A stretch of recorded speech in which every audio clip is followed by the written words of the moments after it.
In Ilocano, we don't say, tingnan mo yon, ang dami niyang dalang labong, ang sipag niya. But we say, kitaon di ay niya, nagaduti imot na nga rabong, awan mo ti kawayan da, nagtaktakawan na nga tadiyay.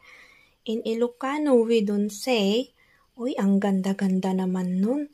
Tignan mo, ang puti-puti niya. But Ilocano say, kitaon mo di jay ani, nagpudaw di rupa na, nagngisi di tingad na, siguro awan ti sarming da. Apay nga tata, nagpudaw di rupa na, di na nga takit kita niya.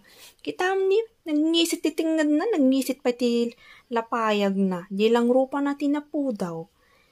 In Ilocano, we say, ang swerte naman niya't may boyfriend siyang kano.